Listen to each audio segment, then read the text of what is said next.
to sing a greater song, a greater song to you on the earth, to sing a greater song, a greater song to you on the earth. Who could imagine a symphony sprang up to tell your glory? Our highest praise, but a feeble brand, a whisper of your thunderous word. I see the heavens proclaiming you day after day, and I know in my heart that there must be a way to sing a greater song, a greater song to you on the earth, to sing a greater song, a greater song to you on the earth. Hallelujah, hallelujah, we want to lift you higher. Hallelujah, we want to lift you higher. Hallelujah, we want to lift you higher. Hallelujah, we want to lift you higher, higher. I see the heavens proclaiming you day after day, and I know in my heart that there must be a way to sing a greater song, a greater song to you on the earth, to sing a greater song, a greater song to you on the earth. Hallelujah, hallelujah, we want to lift you higher. Hallelujah, we want to lift you higher.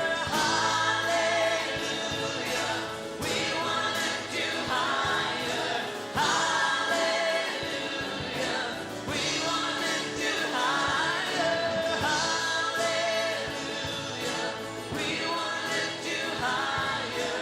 Hallelujah, we want to lift you higher, higher.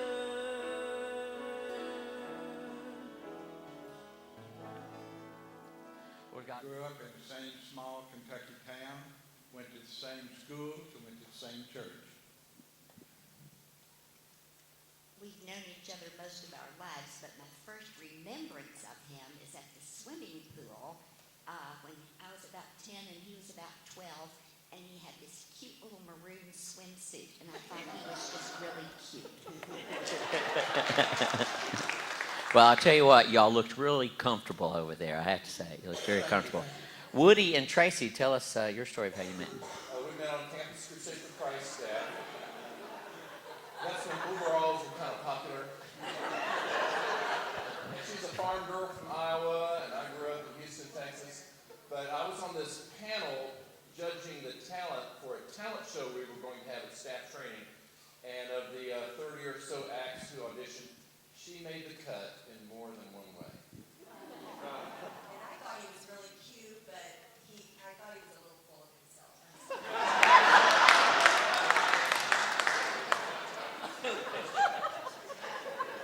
Well, I think y'all look like Lil Abner and Daisy May up there. So that's really... So how we met, if you throw that picture, you can see we met in Vail, Colorado on a ski trip. Actually, we don't have any pictures of us dating or anything like that, so I just put that together.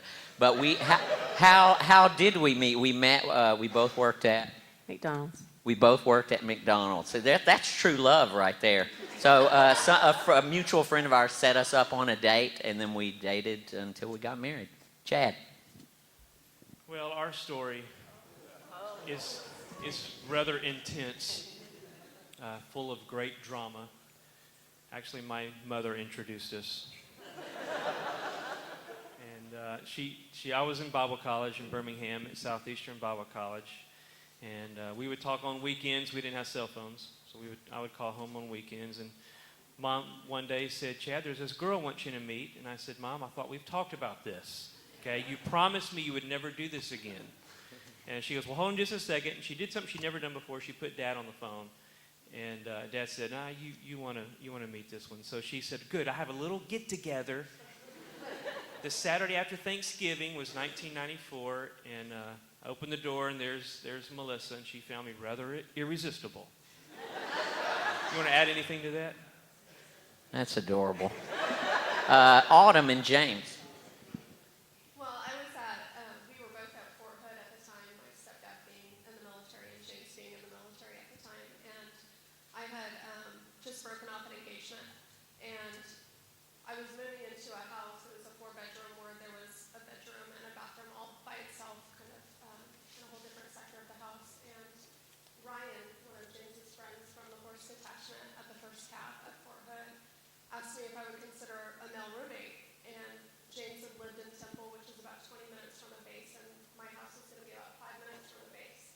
So I said, "No, that's not a big deal. Let me meet him." And so we met in January of 2005, and then became roommates February 1st. Awesome. Let's go ahead and jump to our next question. Well, my second question for you guys is actually for the ladies, and that is, what was your proposal like? I figure the girls will be able to answer this better. Unfortunately, Caroline's not here, so I'll tell you, I proposed to Caroline at Frontier Camp. It's actually the sweatshirt I'm wearing right now. And I proposed to her at the boat dock we actually met. So hopefully your proposals were as good as mine. Isn't that adorable? Coleman and Mary. Well, it was my senior year at the University of Tennessee. The 4 years I was there at Tennessee, I was very active in the fraternity, and we had a lot of fraternity parties. So we were engaged at a fraternity party. That was official. We had talked about getting married. He'd even taken me to look at rings. So the actual engagement was sort of anticlimactic. Well, touching nonetheless. Woody, Woody and Tracy.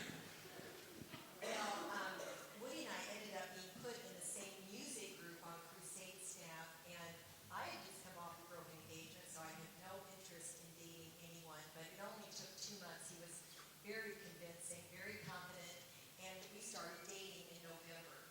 And in February, 3 months later, we were going on an overseas trip to Singapore and Malaysia, and Woody said, "Hey, we have a night off. Would you like to go out for dinner?" So we went to this fancy restaurant, and I just thought it was so great. Well, I didn't know he was going to ask me to marry him at the restaurant, but he chickened out. And so we ended up walking down to the beach and sitting on a bench, and we were chit-chatting, and all of a sudden he just turned to me and said, "Will you marry me?"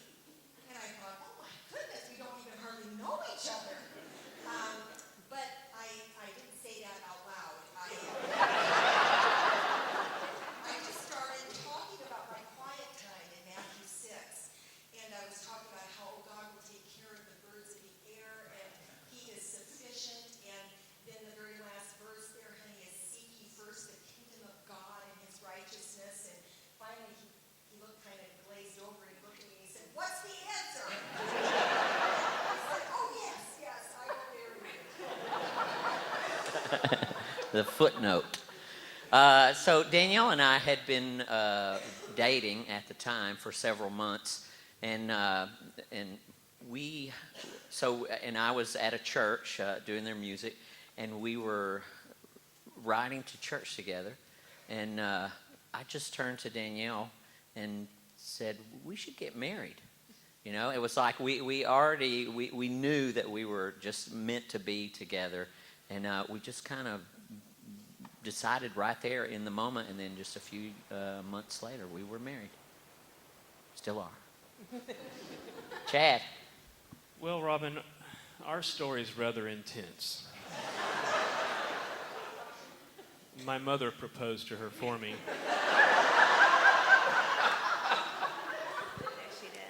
No, she didn't. The August after we met, Chad proposed to me on his birthday. And he says that I was the best birthday present that he's ever gotten. But he was the youth intern at his dad's church. And the day before he was going to ask me, we were at a water park. And so we were both got very sunburnt. And so I didn't know that he was going to ask me. And he had planned this whole picnic and everything. And we went out to a park. And we got out, and I was like, it is too hot. It's August in Louisiana. It's too hot out here. I'm getting back in the air condition. So I kind of ruined it. But he asked me in my Ford Mustang. Vroom, vroom. Autumn and James. So, like a couple of the others, it wasn't very romantic. As she said earlier, we started off as roommates, and very quickly she discovered that I was pleasant to live with. So the subject of marriage started to come up. We kind of started talking about it, and then within a few months, You developed a crush on me. yes, I also had a crush on her, and so within a few months, she got impatient, looked at me, and said, "Will you marry me?" And there it is. He said yes. Now let's take a turn from the humorous to a little bit more serious with our next question. Well, I'm sure those were some exciting stories, and I can't wait to hear when I get back. But my final question is, what is the biggest challenge that you have faced in your marriage? I'll offer my own suggestion, my own humble opinion, which is I would let the wives answer this first. Your call. He's not married. He doesn't know. Coleman and Mary. Well, after Mary and I had been married for about 6 years, we had 3 kids. And since I'm a doer type of person, I really like to work and like my work. So I was putting in a lot of long hours, sometimes 6 days a week, and it was just, I was away from the house a whole lot. Well, about this time, we moved to a new city and a new job. And as he said, I had 3 preschoolers, 3 little boys, very active.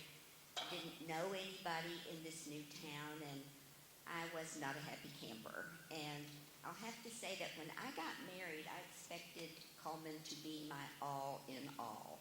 And I think he expected work to be his all in all. Obviously, those expectations were not met. But so we weren't real happy right about that time. But we were in a little Bible study. We were not Christians, but we were in this little Bible study. Those people were praying for us. They knew we weren't Christians. Shortly after that, we moved back to Tennessee, to Knoxville, and ran into some old friends who told us the gospel and led us to Christ. We got into some good Bible studies, and we got a firm foundation under our feet. Got some good teaching, got our priorities straight, and had ups and downs after that, but we knew where to go for answers to God's word. Good. Woody and Tracy. Yeah, when Woody and I moved from back to Brenham, Texas, we had for about 10 years been moving all over the place. We had been to both coasts and in and out of several ministries that had been very difficult. But during that time, we were so connected to one another and holding on to one another and knowing that God was in control, and we didn't understand what he was doing. But when we got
So Danielle and I, we came from very different backgrounds, family-wise, and so Danielle is from an intact family. Love them. I love the family I came from as well, but I came from a broken home, so we had different ideas of what a marriage was going to be like. I didn't know what it could be like, but we got into this routine of we loved each other very well, you know, after we had been married a while and were raising a family, but we didn't conflict very well. We didn't argue well. We didn't butt heads well, and it's a skill that you need.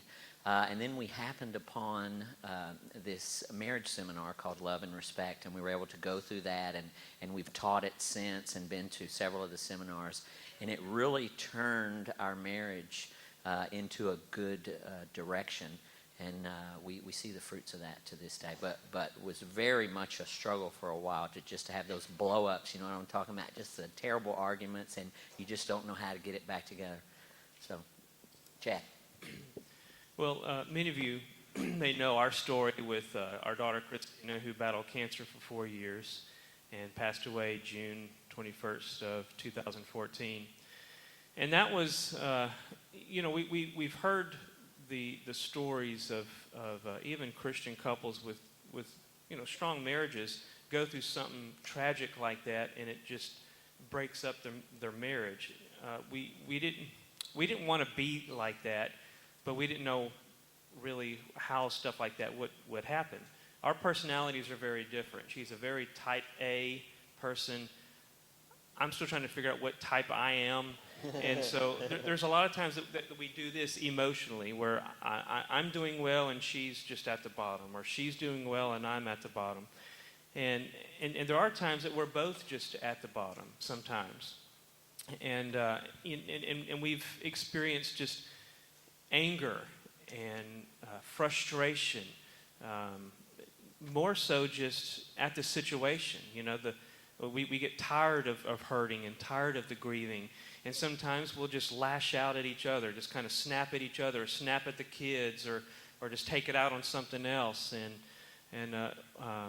So one of the ways that she and I have really grown in this area, learned in this area, is we just got to talk to each other. We just got to talk it out. I'm angry. I just want to let you know I'm really angry right now, and we understand each other that way. So we're learning how to be really open with each other and communicating better that way. Good. Autumn and James. I told Autumn I wouldn't let her answer this, but I wanted to preface it, and before I preface it, I wanted to comment on the picture. I'm actually smiling. At least on the inside. Sometimes my face doesn't behave. But so, as far as the greatest struggle we faced in our marriage, that actually came to us in the first year and a half of our marriage. Like she said, when we first met and got married, that was my last year in the military. I was getting out because we got married. And we started off with the family from the very beginning. And we grew up in very different homes, very different backgrounds. I was a believer, had been a believer for a long time, and had been growing. And when we got married, Autumn was not a believer. And so we started off on really rocky ground. So shortly after we got married, like James said, he got out of the military. And we moved to Houston that same year. And here we were, I was pregnant, and we had 2 toddlers, and we started in a very small apartment. And even though I came from a broken and dysfunctional family, I missed that family. I'd never been away from them before. And so we moved to Houston, and I was miserable. And about a year and a half into our divorce, it was more than apparent. And I woke James up one night, and I told him I had been thinking about divorce, but I didn't want that divorce, but I wanted to know if he wanted it. And I knew that I was not being a good wife, and I wasn't a good person at that time. And so I left that with him. And here we are, still married 8.5 years later. But it was actually later that night that I became a Christian. And from there, we were just, like Chad said, the communication thing is such a big deal. And like Marion Coleman said, but having a foundation that's more than yourself to go to support that communication is even more important. So we've just grown from there, thank God, and had him to support us all the way. Good. Well, you've heard some bits and pieces of all of our stories, our struggles, and all of those things are ongoing, I'm sure, as we live day to day. But there's one story that's the most important, and that is God's story in his perspective. So now as the staff and spouses leave stage, Pastor Woody's going to share with us.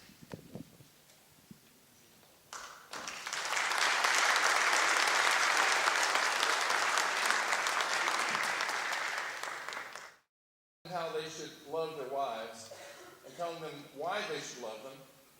And it dawned on me that it would be presumptuous of me to explain life from a woman's perspective. So I've asked Tracy to stay up here with me to get the woman's perspective. Years ago in a church I pastored in the Dallas, Texas area, I asked if there was anyone in the audience who could feel free to share about their marriage and how things were going, and just answer a few yes/no questions from me. And this couple volunteered, and I asked them on a scale of 0 to 10, where is your marriage? And the husband answered first. He said, well, it's about 8. And then I asked the wife, and she said, it's about 6. Now here's my central thesis, man. You tend to be kind of starry-eyed, and you think things are better than what they really are, but if you want to know how your marriage is really doing, you ask your wife. And then I asked, do you know what it would take to move your marriage from where it is to where you want it to be? Move it higher. And the woman blurted out, Steve quit his job. I said, well, that was not really a fill-in-the-blank question. That was a yes or no. Do you know what it would take? Well, she knew what it would take for Steve to quit his job. He was traveling a lot. It's my thesis that you don't need to go to a marriage conference. You don't need to read a book on marriage to find out what's wrong with your marriage. Just ask your wife. And so your homework today is to ask your spouse if they're loving you the way you need to be loved. And the message I'm going to share, the scripture we're going to look at, also has application to any relationship. So you might be thinking, well, I'm not married, I'm never going to be married, this doesn't really apply to me. But it will, it does. And let's look at the scriptures. 1 Peter chapter 3, verse 7. And it reads as follows. You husbands, in the same way, live with your wives in an understanding way, as with someone weaker, since she is a woman, and show her honor as a fellow heir of the grace of life, so that your prayers will not be hindered. He explained 2 ways in which we are to love our wives, and if we do that, something will happen. Why should we love our wives? First of all, in an understanding way, as with a weaker vessel. Now, please notice that he says the woman is described as someone who's weaker, not just weak. The Bible is not sexist. Peter was not being a misogynist when he said that women are weaker, because it implies that men are weak. We are weak also. But in some ways, women are weaker. So I thought I'd ask Tracy, in what ways are women weaker than men? Well, definitely we are usually weaker physically, but I think the journey for a man is understanding the emotional aspect of his wife. Now, everybody is different in that some women are more emotional than others. I tell Woody I'm not that emotional compared to other people, but through the years, Woody has been so good at understanding my hormonal cycle, knowing when to bring things up, being tender and more kind-hearted to me during certain times of the month. And I think that's important for a man to be understanding in that way. Another weakness is the emotional aspect of it. And Woody and I are still learning that. When I was thinking about this, the movie just popped into my head, How to Train a Dragon. Because I just think women need to be willing to train their husbands. You know, they're this big dragon and they have all this power and sometimes a lot of heat. But we need to be willing to tell them what our needs are and what we need from them. And an example of the emotional aspect was just a few months ago. We were putting up a curtain rod, and I had gotten these two beautiful finials, which is a big glass bowl that you put on the end of a rod. And so Woody had put the first one up, and I said, "No, be very careful. We cannot break this." And I'm holding it up to him, and then he dropped it. No, I mean, I think maybe either I let go of it too soon, but I mean, it fell crashing to the floor. And I just thought, how did that happen? And I had this incredible reaction I didn't know was going to come out of me. I started wailing, it was just, I didn't even know I even had that in me. And so Woody looks at me and he said, "Just buy another one." And I go, "There aren't any more," you know. And so I turn around and I go to get the broom and I'm sweeping up the broken finial, and I think, where is Woody? I mean, he should be here comforting me, and doesn't he hear me still crying? And where did he go? And so I finished cleaning up, and now I'm mad, you know, because I think, where is he? And I'm looking around the house, and finally I go out into our sunroom, and he's sitting there just like this. And I look and say, "What are you doing out here? Didn't you hear me crying? And why didn't you come help me?" Because usually he's very helpful like that. And I looked at him and he looked at me and I said, "Are you afraid of me right now?" You know, he had never seen me quite act that way over this stupid video, and he did not know what to do. And so he just fled. So my point is, women, you know, we need to be willing to explain to our husbands what we need. Even after 36 years, sometimes I need to say to Woody, "I need a hug right now." You know, not to pout because I'm not getting a hug, but this is what I need from you right now. And it's an ongoing, for those of you who are married, it's an ongoing process. To understand our wives, I read a great book years ago by Willard Harley, His Needs, Her Needs, and he had been a counselor for 20 years, and he asked women to list, what are your needs? And then he asked the husbands, what are your needs? And many of the items were the same, but not in the same order. And so here are the top 5 needs of the woman, of wives. Women need affection, conversation. Number 3, they need honesty and openness, to be able to trust him totally. Number 4, they need financial support, enough money to live comfortably. They need to know that things are going to be okay, even when he loses his job. And 5thly, family commitment, that he's a good father, he's committed to the family. That's what women need. What men need, number 1, sexual fulfillment. Number 2, recreational companionship, a playmate. Number 3, an attractive spouse. Number 4, domestic support, peace and quiet, keeping things in order around the home. And 5thly, admiration, to be proud of him. That's kind of related to what the Bible says, how a wife is to respect her husband, to submit to him. He needs that for his esteem. And I think it's also important, as you try to understand your wife, understand not only her needs, but understand her temperament. We have a lot of engineers in our church, guys who tend to be more perfectionistic and introverted, and a lot of times they will marry, not always, but sometimes you will marry the opposite, and you marry a woman who's vivacious and fun-loving because you feel like, man, I need some of that in my life. But then you find out that the very thing you married is the thing that antagonizes you the most.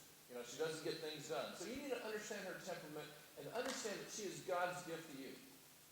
She's God's perfect gift for you. So you need to live with your wife in an understanding way. That's part of what it means to love your wife. The other aspect of loving our wife, according to the verse here, is to honor your wife. Now, what does it mean to honor your wife? Well, I can exegete the text. It means to place a high value upon, to esteem greatly someone.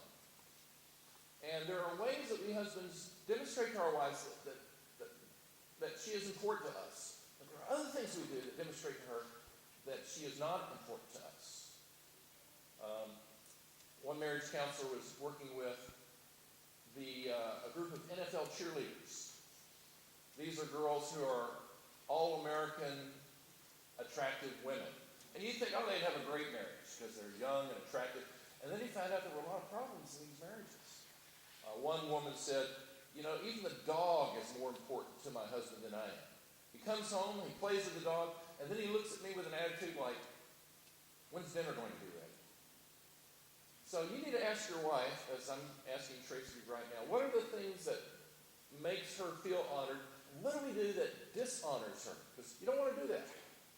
That does not demonstrate your love for her. So honey, honor and dishonor. Yeah, the ways that I feel honored by Woody is when he wants to listen to me. And, you know, I can go on and on. And so, you know, the 10,000 words that women do have within them that they would like to get out during a day. Is there a Fitbit for that? Yeah. You know, to be willing, you know, it means a lot to me when he's willing to listen to me and not always give me an answer to all of my needs. The other thing that honors me is, and especially when we were first married, Woody teaching me how to forgive. Because what I saw growing up was I would retreat and would withdraw, and Woody just thought everything was all right. So when he would run after me and come to me, knowing something was not right, and then he taught me how to properly forgive, and to ask for forgiveness. And that has been such an incredible tool in a way that he has honored me. Woody has always been a person that easily forgives, and that has been a great way, even when I didn't deserve it. Maybe it was more my fault, but he was willing to take the blow and take more of the responsibility if need be, if I was being too selfish. And another way that he honors me is to pray with me. And you know, those of you that aren't married, even, you know, for you to pray with a friend, or you to include someone in a prayer circle, that is powerful. But between a husband and a wife, there is just something so dynamic that happens to a woman's heart when a husband says, can I pray for you? And I know for some of you men, it is really difficult. I mean, sometimes it's hard for Woody too. And I certainly don't want him to pray for me when we're mad at each other. But to you know, talk to me first and then we'll pray.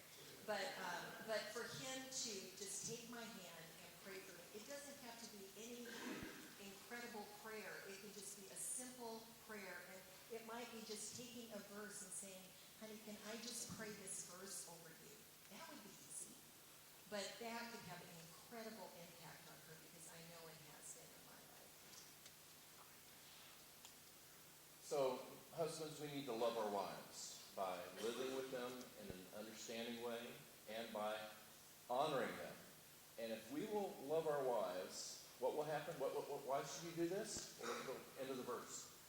God will answer your prayers. Loving your wife is the pathway to spiritual power. If you want blessings to rain down from heaven, honor your wife on earth.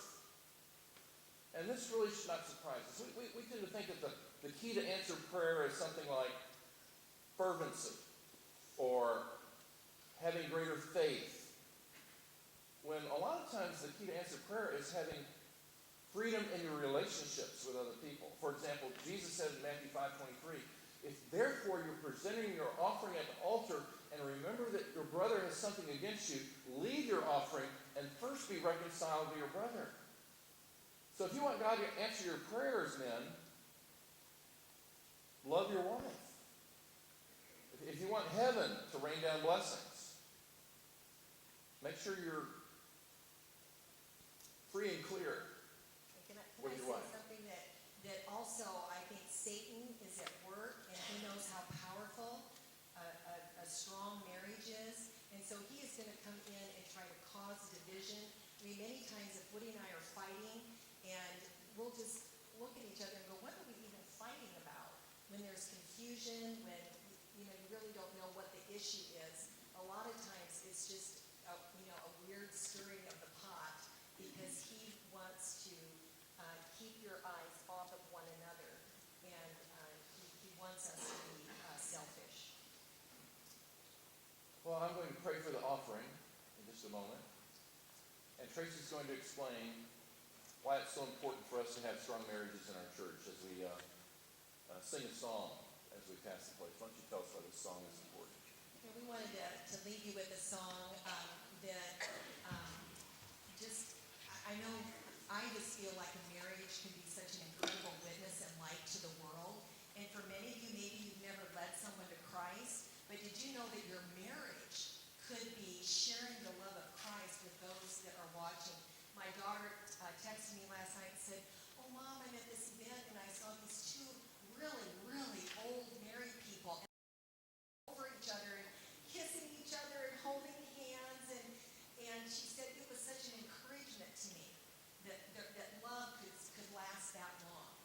And so I just want you to know that you can be a light to the world. And I often on Facebook, when I find out it's somebody's anniversary, I love to put applause for all your hard work and your dedication and your unselfishness, because you are a light to the world, and you also are leaving a legacy to the next generation. And I think also that this same light, when the Lord is talking about marriage so many times, he's talking about the unity, not only between man and woman, but the unity of the body of Christ, and how that unity also is an incredible light to the world. Let's pray. Father, thank you for this happy occasion where we can reflect on your goodness and giving us good and perfect gifts, relationships, spouses, friends, family. Help us to live in such a way with each other that we can demonstrate your love and demonstrate to the world that Jesus' love is real. Now bless the gift from the giver, we pray in Jesus' name. Amen. Make us one, Father God, make us one, that the world may know you gave your only Son. Fill us with the love you've given us to share, and protect us from the evil everywhere.